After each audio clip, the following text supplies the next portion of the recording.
This is my parkzone Extra 300 airplane.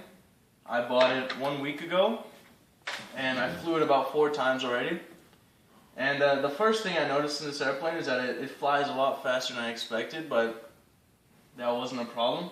The first problem I had with it was when I tried to land in the grass, because I didn't have a asphalt landing zone, or landing strip. I could not land at all with these small wheels here.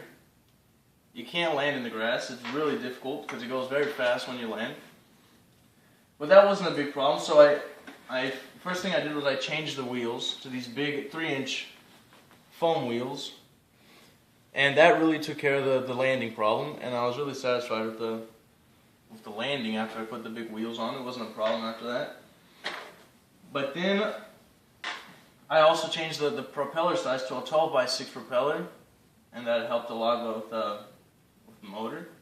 But then after about 4 flights, I had a serious problem with the Horizon Hobby motor, that it started sticking after the end of a flight.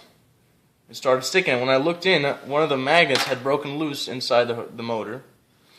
And at first, we could not open this motor at all. It was extremely difficult to open the motor that they give you in the airplane, the Horizon Hobby. This screw right here does not come out. It's almost impossible. We've tried to put lubricant in it. It was extremely difficult, so we had to open it another way. And we glued the magnet back in place. Now, I don't know if that was just poor quality in the motor, but the magnet came out after about 4 flights. So I glued it back, and now we're going to see if it fixes the motor problem. And I guess the airplane's not a bad airplane. You just got to get used to it.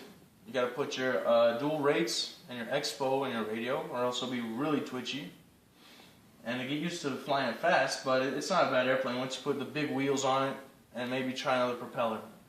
Now I want to see what happens with this motor. It broke after 4 flights, but we'll see if it gets better after that.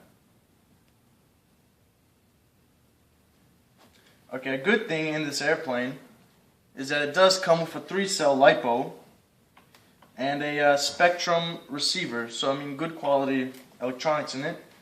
The servos are stock, and a big problem that people had with this airplane that you see all over the forums on the internet is that the wing is not symmetrical. It's semi-symmetrical. The top is a little bit flatter than the bottom, and I guess that creates lift towards the bottom of the airplane, so you'll be pushing a little bit down, and it's not that great for acrobatic flying. But I haven't had huge problems with the wing. I'm flying it the way it was, and it's not that big of a deal. Another thing is that you should glue the wings, because the wing it moves around a little bit with just one screw in here.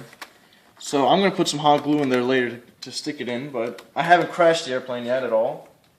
It's still it's not been crashed.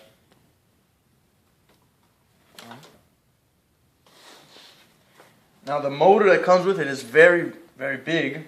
It's a good size motor, a 15 size motor. But the ESC that comes in it is an E-Flight 30 amp ESC.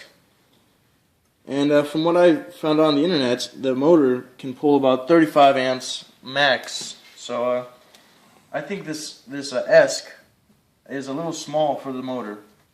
It heats up very fast. And it might be something I change out in the future.